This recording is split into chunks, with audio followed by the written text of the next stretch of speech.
ભગવાન પેલા એમ ન કરે ને. અર્જુનને કીધું છે તારી તાકાત બધી પૂરી થઈ જાય અને પછી ન થાય પછી મને પુકાર કરજે. તારી શક્તિ પૂરી થઈ જાય પછીનું જે કાર્ય હાલતું છે એ હું કરતો હોઈશ.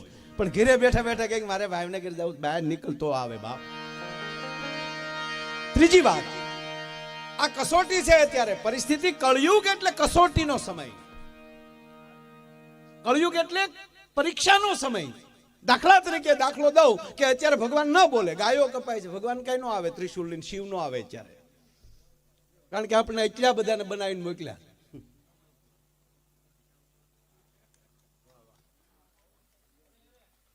બધું ભગવાન કહે છે તો તું તું તું નહીં. પરીક્ષા છે સાહેબ. દાખલા તરીકે હું તમને દાખલો દઉં કે તમે આમાં જે ભણ્યા હોય તે તમારું પેપર ચાલે છે, તમારી પરીક્ષા ચાલે છે, તમે પેપર લખો છો, ઉપર સુપરવાઇઝિંગ તમારો શિક્ષક જ કરી રહ્યો છે, એ ઉપર આટા મારે છે, ફરે છે બધે. તમે શું લખો છો એ જોવે છે. સારું લખતા હો તો કોઈ દી એમ કીધું કે શાબાશ બહુ સારું લખશો, આગળ લખી રાખ, કીધું કોઈ દી સાલું પરીક્ષામાં? નબળું લખતા હોય કીધું કે નાપાસ થાય આવું લખમાં, એમ કીધું ના. એ ઉપરથી જોયા કરે છે.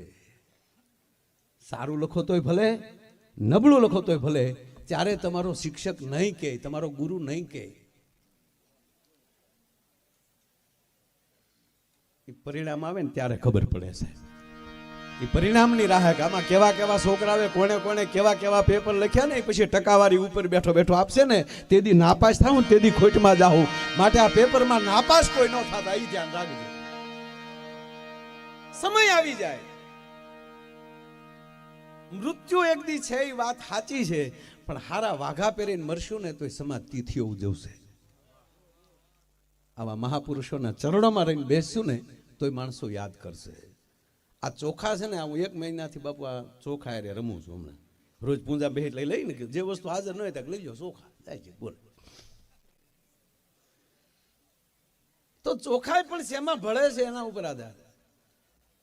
ચોખાઈ જો ચંદન ને કંકુલ ભેગા ભળી જાય તો ભગવાનના કપાળ સુધી પહોંચી જાય. એનો ચોખો જો મગની ડાળ ભેગો ભળી જાય ખીચડીમાં ખપી જાય. આપણે નિર્ણય કરવાનો કે હવે એમાં ભળવું એ ભલામણ. બાકી એમ ન માનતા કે શુક્રાચાર્ય પરંપરા મરી ગઈ. એક જ બાપના દીકરા,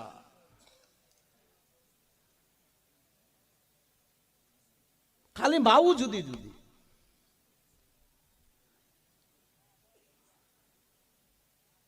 કશ્યપ ઋષિના 2 સંતાનો છે. એક જ બાપના દીકરા, એક દૈત થાય, એક દેવ થાય.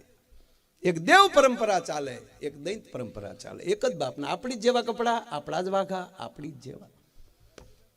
પણ શુક્રાચાર્ય પરંપરા એ કહેવાય કે કોઈ દી બ્રહ્મા વિષ્ણુ મહેશ અને શક્તિની ઉપાસના ન કરે, એ સતત એનો વિરોધ કરે. અને જ્યારે જ્યારે આવે ત્યારે એમ જ કે હું જ ભગવાન. હરણાકશ એમ જ કે હું જ ભગવાન. રાવણ પણ એમ જ કે નહીં, મારા જ યજ્ઞ કરો, મારા રાજ્યમાં રહેવું હોય તો. જે બ્રહ્મા વિષ્ણુ મહેશને એક બાજુ મૂકી પોતે ભગવાન થાય, ભગવાનના દાડિયા કરે, ત્યારે માની લેવાનું કે શુક્રાચાર્ય પરંપરા હજી હાલી આવે છે. આ મટી નથી ગઈ, દૈત પરંપરા મટી નથી ગઈ.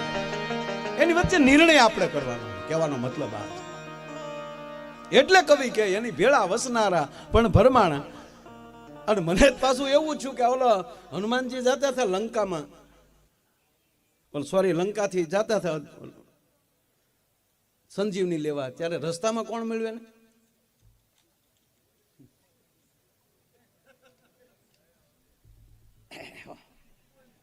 કોક તો કહેલા એ વળતા ભરત મળ્યો. જાતા હતા ત્યારે કોણ મળ્યું? એ હજી મને એમ લાગે જીવ તો લાગે. પાસો કંઠી બાંધવા આવ્યો છે બાપા. કાલ્યો રાવણે મોકલો કે આને ગમે એમ કરીને કઈક આને અટકાવો. રાવણે મોકલો, જેને મોકલ્યો એને તેથી એના ભાઈઓ તો હતા કોક નું કોક. અને સરસ મજાના આવા જ કપડા પહેરીને રસ્તામાં હનુમાનજીને કીધું, હામેલી એમ કે હાલ તને શેલો બનાવી દઉં. નાવા કેવી જતા હનુમાનજી, ઓહો કે આવા સરસ ગુરુ. ત્યાં વળી ખબર પડી ગઈ તો મને એમ લાગે કે હજી એની આમ પૂરી નહીં થઈ હોય એટલે પાછા આવ્યા લાગે, એટલે હજી હનુમાનજીને શેલા બનાવવા. આ બધું હાલ્યું જ આવે, આમાં કઈ નકર હનુમાનજી રુદ્ર છે પોતે, 11મો રુદ્ર એટલે શિવનો અવતાર.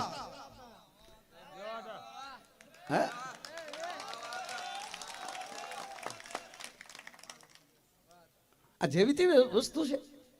ત્રીજી વાત, અમરીશભાઈ એમણામ અવતારો બાપુ હાલ્યા આવે છે, એક પણ દેવતાઓ એમ કહેવાય કોઈની અદબ નથી તોડી. કૃષ્ણ અવતારમાં હનુમાનજી મળે છે ત્યારે ક્યાંય એક પણ જગ્યાએ ભગવાન કૃષ્ણ એવું નથી બોલ્યા કે હનુમાન મારો સેવક છે. એને ધજા ઉપર બેસાડ્યા કે આ તો રામ અવતારમાં મહાદેવ છે સાહેબ. અને ત્રીજી વાત, એક પણ જગ્યાએ ભગવાન કૃષ્ણ કે બ્રહ્મા કે શિવની અદબ નથી તોડી. આને જગતગુરુ કહેવાય. મહાભારતનું યુદ્ધ પૂરું થાય ત્યારે પાંડવોને કહે કે મહાદેવ પાસે જાઓ નહીતર તમારા ગુના માફ નહીં થાય. આપણે અમુક કાર્ય શિવને પૂછ્યા વગર કર્યું છે, આનું નામ અવતાર. આ તો કે અમારે ભગવાન જાતા હતા ને શિવ ને પાર્વતી આવ્યા કે તમે અજાણ્યા કોણ છો, આવું કીધું. હકીકત કહું લ્યો, આવું કીધું ને 180 વર્ષ પહેલા.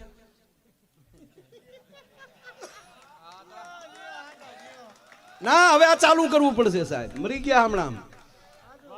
સનાતન સનાતન સનાતન સનાતન, શું સનાતન સાહેબ? માણસો ગાડલા પાથરી પાથરીને આપે છે. ઘરના છોકરાઓને માગ્યું દૂધ ખાય, મહાપુરુષો આવે ત્યારે ઉશીના પૈસાથી બાપુ દૂધના કટોરા ભરી દે છે. એ સમાજને રસ્તો સીંધવો પડશે. ઘરે ઘરે જઈને પાઠ કરવા પડશે રામાયણના. દરેક ગામની અંદર રામજી મંદિર, શિવ મંદિર, ગામો ગામ ટનાટન બનવું જોઈએ. ભક્તિ ફેરી ચાલુ કરો, નકર મરી જાવું. કારણ કે આપણે રામાયણનું જ્ઞાન દેતા મટી ગયા એટલે આવડાએ નવું બધું હાલવી દીધું. અને ઓલી તો કોરી સિલેટું છે. ઓકે, એવું હોય તો એવું હોય, ચાલો લ્યો. બિલકુલ સમાજનો વાક નથી, વાક આપણો છે. હાથ પગ બગડશે ને બાપુ તો પાટાપિંડી કરીને માથે હારા લુગડા પહેરીને રૂડા લાગી એકશું, પણ મોઢા બગડશે તો ક્યાં હતાડવા જાવું? ભલા માણા, ધર્મ તો મોઢું છે. ધર્મ મુખ છે, બ્રાહ્મણ છે, મુખી ધર્મ છે. હાથ પગી આડા આવીએ કે બાપુ, પણ જાગૃતતા તો જ લાવી શકાય. એટલે કે તમે બે અજાણ્યા કોણ છો? અરે કે પ્રભુ અમને સેવામાં રાખો, આવું કીધું ભોળાનાથ. બોલો એને તાવળી ઓલું વળી શું કે તમારે અમને પરિચય આપો, અમે અજાણ્યાઓને સેવામાં નથી રાખતા.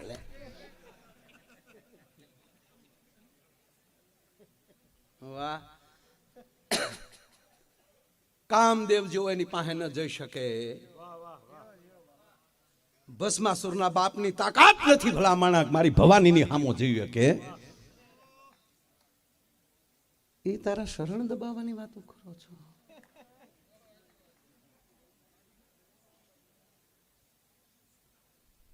ગુરુ બ્રહ્મા છે, ગુરુ વિષ્ણુ છે, ગુરુ મહેશ પણ છે, પણ એનો અર્થ એ નથી કે ત્રણેયની સાઈડ તમે કપાવીને એને માથે મૂકી શકો. આજ ગુરુની તિથિ છે એટલે કહેતા મારો કહેવાનો અર્થ, કારણ કે આ મૌન તોડ્યું બાપુ એટલે તોડ્યું નથી, આજ મારું મૌન ફળ્યું. આ મૌન તો હું કામ રાખું? આ હાટું રાખું છું ને મૌન. હે ભગવાન અમને હારું બોલાવજે. અને હાવ હાવ હારું નહીં.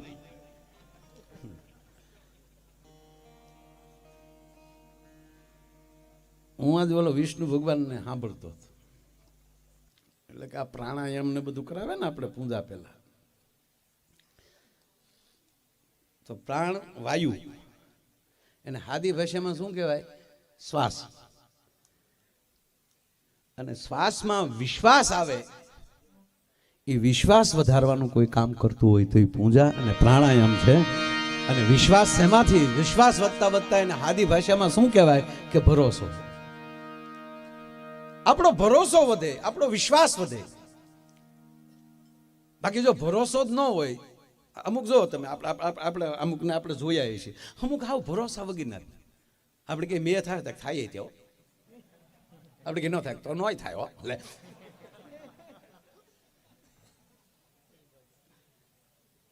આપણે કે હાલો જાય તો હાલો હાલો હાલો જાય, આપણે કે નથી જાવ તો કાંઈ નહીં હાલો જાવ. એનો કોઈ પ્રોગ્રામ આપણે ત્યારે એમ થાય કે આને મોકલો કોને, આને હાવ એમ. આ 20 ટન માલ થાય, ટનનો દીકરો થવા નથી જવું એમ કે અહીંથી ભરીને ફૂલનાથ મૂકવા જાવ, ફૂલનાથ ભરી જાવ. બરોબર બાબુ? બાબુ મેં 2 ટાયર હારે લીધા, ખરેખર. ન્યા ગયો એટલે 33 તૂટી ગઈ. હવે એ ગાડીમાં બાપુ 20-22 ટન હાલે કેમ? અને પોગાડી મેં અને વિજયનાથને ઉતારવા બોલાવ્યા. હવે એક તો હું ને ત્યારે નાજા કાકા હારે, અમે જેક મારી મારીને તૂટી ગયા. ધીમે ધીમે ગાડી મેં ખરેખર 1.5-2 દિવસે ત્યાં પોગાડી. કારણ કે આ બધું 2 ટાયર ફાડ્યા, ફાટી જાય ને કે હવે આ ખમીએ કે. પણ એક જ વાત કે બાપુને નારાજ નથી કરવા. અને બાપુ નારાજ થાય હવે એનો તો તમને ખબર છે. અને બીજે દી મહેશનાથ બાપુ ત્યાં પહોંચ્યા અને એને હાવ સાચી વાતની ખબર પડી.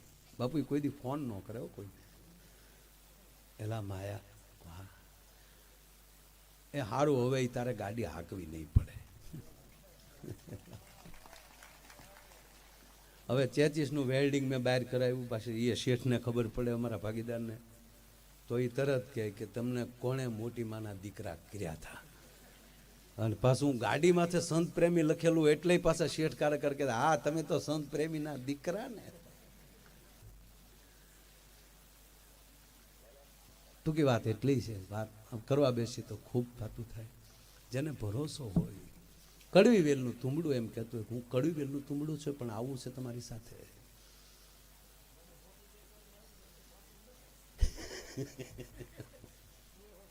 અરે અમે એકવાર એક વાત કહું બાપુ, અમે ફૂલના બેઠેલો વૈશાખ મહિનો, બપોરનો બાપુ 1 વાગેલો, તડક્યો કે મારું કામ. એ બધા હજી પ્રસાદ લઈને બેઠેલા, અમે આવ્યા. તે દી બરોબર આપણા બાપુ આખી ઓલી જમાત આવેલી, એ બધાને લોટ પ્રસાદ બાપુએ ત્યાં કરાવેલો. અને એણે વિજયનાથ બાપુને કીધું, મને કે આને જમા બેહાડ દઉં. ના બાપુ અમે જમીન આવી. તક નહીં, લોટ પ્રસાદ તો લે. તો લોટ પ્રસાદનો વાટક્યો રોહડામાં પડેલો બાપુ, પણ મૂળ ઘવરાઈ ગયેલું મીઠું. વિજયનાથ બાપુએ ઈ ઉપાડ્યું અમારી હાટું, મારા હા. અમરીશભાઈ એટલું આપ્યું. અને પાછા મહેશનાથ બાપુ કે હમાય દે હમાય દે. અને અમે તો હાથમાં આવ્યું તરત ખબર પડી ભેજ છે કઈક જુદો. બાપુ મોઢામાં નાખી દીધું, ખબર જ પડી મીઠું છે. હવે તડક્યોની મીઠું જે અમે ગળ્યા આવીશું, થૂકાય નહીં. પણ આપણામાં વિવેક ને પાછો, એકલા તો ખાઈ નહીં. મેં કીધું બાપુ તમે લો. અરે મેં તો નહીં નહીં નહીં, અમારે હારું થોડુંક લ્યો. લાવ વિજય. વિજય બાપુ આવ્યું, બાપુએ મોઢામાં તો નાખ્યું પણ પડખેલી શીશમ નો લેતો. અને અમે ઢીંગાઈ ગયા. આ છે કે બાપુ આ તમને એમ થાત કે અમે પ્રસાદ ખાધી એટલે આ તો તમે હારો હાર અમારી હારે રહ્યો બાપુ ભેગા અમારે હારે આવું થાય. એટલે ખૂબ બધા સંતો હારે આનંદ કર્યો છે. નેમિનાથ બાપુ સાથે પણ અનેક વાર બાપુનું સાનિધ્ય મળ્યું છે. અને એમનું જ્યારે આજે નિર્વાણ દિન હોય અને આ બધા મહાપુરુષો સંતોની ભાઈ સરસ મજાના ગણપતિ વંદનાથી પિયુષભાઈ ગણપતિ વંદનાથી કાર્યક્રમની શરૂઆત કરી. ગંભીરભાઈ સંચાલન કરતા કરતા હમણાં જ સેલિયાની વાત કરી. જ્યારે જ્યારે જે પરિસ્થિતિ આવે છે, ભગવાનને આવી કઈ ટેવ ન હોય કઈ, પણ એક જ ઘટના એકવાર બની જાય ત્યારે હજારોને વિશ્વાસનું દિવેલ પૂરીને વયું જાય. સેલિયાને એક જ વાર પરીક્ષામાં આવી જાય. વડીલો નાટક જોતા હતા ત્યારે, ફિલ્મ નહીં, નાટક. ત્યારે સેલિયાનું નાટક જોતા હતા ને એમાં બરોબર હાલરડું હાલતું હતું. હાલરડે પડી હળતાર કુવડ ખેલિયા. સંગાવતી બેન શેઠ સગાડ છે, સેલિયાને ખાંડવાનું હાલરડું હાલતું હતું. પાછલી સીટમાં એક બેનનો છોકરો રાડે સીડ્યો, બાળક. નો હાલરડું સાંભળવા દે, ઓલો છોકરો તળેલા નાખે. પછી નો છૂટકી વડીલે ઊભા થઈને કીધું કે બેન, સંગાવતી બેન, સેલિયાને મૂકી જો, ખાંડવા જેવો અહીંયા છે, એને ખાંડ નાખો.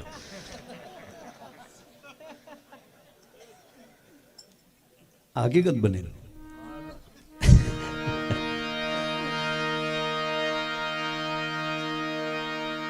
સેલિયાની એક વાત એ કરું કે એક જ ઘટના બને આખા વિસ્તારની અંદર, આખી પૃથ્વીના ગોળા ઉપર ફરીવાર પાછું તત્વનું નિર્માણ થઈ જાય કે ના, ઈશ્વર છે, ભરોસે રહેજો. હજારો વરસાદની ધારાઓમાં બિંદુ પડતા હોય છે, એ શેમાં પડે છે ને એના ઉપર આધાર છે. એ જ સ્વાતિનું જળનું બિંદુ જો સીપમાં પડે તો મોતી બને, અને અગ્નિ ઉપર પડે તો બળીને રાખ થાય છે.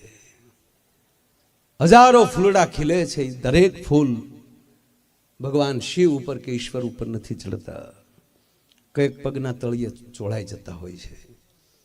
એમ હજારો માનવીઓ હોય છે, એમાં બધાય માટે ન હોય, પણ કોક જ્યારે ભરોસાનું બિંદુ લઈને જ્યારે આવતો હોય છે, ત્યારે ઈશ્વરને એની પાસે આવવું પડે ને આવવું પડતું હોય છે. શું કામ? કારણ કે સંપૂર્ણ ભરોસો. એનો એક નાની વાત કહી. એમાંય બાપુ આ શ્રાવણ મહિનો આપણા 12 જ્યોતિર્લિંગ, જ્યાં જ્યાં ભગવાન શિવ ભરોસાથી પ્રગટ્યો છે, અને એ જ ભક્તે કીધું કે જે લિંગમાં હું આપની પૂજા કરતો હતો એમાં આપ જ્યોતિ રૂપે બિરાજો. એવી એવી જે ઘટના બની એને આપણે જ્યોતિર્લિંગ કહીએ છીએ. પવિત્ર શ્રાવણ મહિનો છે, અને પાછા દરેક જ્યોતિર્લિંગ દરેક કાર્ય માટે જુદા જુદા. શરીરની પૈંડ પીડા માટે, વંશ વેલો વધારવા માટે ઉપાસના કરવી તો ભગવાન સ્વામિનાથની ટકોરા જેવા રાખે. વ્યવહાર ન થતો હોય તો મલ્લિકાર્જુન. વિજય માટે રામેશ્વર. બીજા સાથે સંબંધ કરવા માટે, એમ કહેવાય બંધાવા માટે, અને વિજય માટે હોય તો રામેશ્વર. કારણ કે ભગવાન રામે વિજય માટે, તેથી રાવણને બોલાવે. બોલો, રાવણે કેટલો સારો હતો, આ ના આવડા બધા કરતા. હા લે કીધું બાપુ બોલા ને કે ભાઈ આપણે ભગવાન રામેશ્વરની પ્રતિષ્ઠા કરવાની છે, ભગવાન શિવની પ્રતિષ્ઠા કરવી છે. એક સારા વિદ્વાન પંડિતને બોલાવો, અને બોલાવ્યા છે. રાવણ આવ્યો છે, એનું વિમાન લઈને આવ્યું. એ યજમાન કોણ છે કે આ બેઠા વનવાસી છે. જો કોઈ પણ આચાર્ય એકવાર યજ્ઞ લઈ લઈને સાહેબ, પછી એની જવાબદારી યજમાનની નથી. એ યજ્ઞ પૂરો કરવો એ જવાબદારી આચાર્યશ્રીની. આ નરુ સત્ય આવીને કીધું કે આ યજમાન છે, મુહૂર્ત તો તમે લઈ લીધું છે, પણ આની પાસે કાંઈ મળે નહીં. બધી વ્યવસ્થા થઈ, હોનાના પાટલા આવ્યા બાબુ લંકામાંથી. હો, પૂજાપાની સામગ્રીના થાળ બાળ બધું કમ્પ્લીટ થઈ ગયું. કે પણ આના ઘરના અત્યારે રાવણ નથી, પણ આચાર્ય પોતે બોલે છે. બાર રિહામણે ગયા હોય અથવા તો મૃત્યુ થયું હોય ત્યાં તો એ વ્યક્તિ માટે કંઈક વ્યવસ્થા કરવી પડે. તો કે એવું નથી થયું, કાંઈક અપહરણ થયું છે. ક્યાં છે? લંકા. સાહેબ વિભીષણને મોકલે છે એના વિમાનમાં. માં જાનકીને લાવ્યા.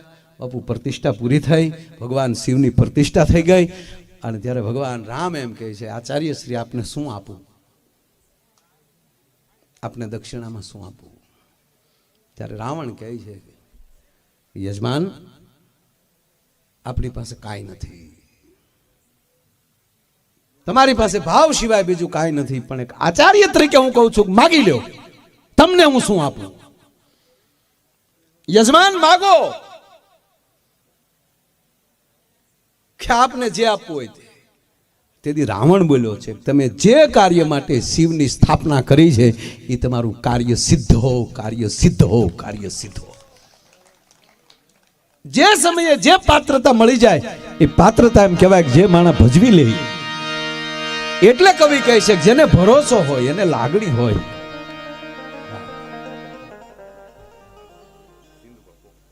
અમારે ઇન્દુ બાપુ ખોખરા, તેમના તરફથી 500 રૂપિયા આવે છે. તાળીના ગળાથી વધાવો. વાહ મારા વાલા, વાહ. કહેવાનો મારો સૂર ઈ છે કે જ્યાં ભરોસો હોય કરો. કાલિદાસને પ્રશ્ન કર્યો કે બધા ભગવાન ભગવાન કરે, ભગવાનથી શું થાય? કાલિદાસ કઈ મારા લેવલનો પ્રશ્ન નથી, એ તો અમારો ગાયું ચારતો ગોવાળ દઈએ કે જવાબ. બોલાવો ગોવાળને. ગોવાળ ગાયું ચારતા હતા, ત્યાં જઈને કીધું કાલે રાજા ભોજ બોલાવે હતા. એ કેવું હોય ભાઈ? આ તો ખબર પડે ને, અમારી જેવો હશે બિચારો આયર ભોળો. ગાયું ચારતો હતો, આવ્યો ખાઈ ભોજ બાપુ જય દ્વારકાધીશ, રામ રામ. કે રામ રામ ગોળભાઈ, હું બાપા કાંઈ અમારું માલ ઢોર કાંઈ ગળી ગયું થયું ક્યાંય આ ડોવળું? કે એવું કાંઈ નથી. શું બોલાયો? ગોવાળ મને જવાબ આપો.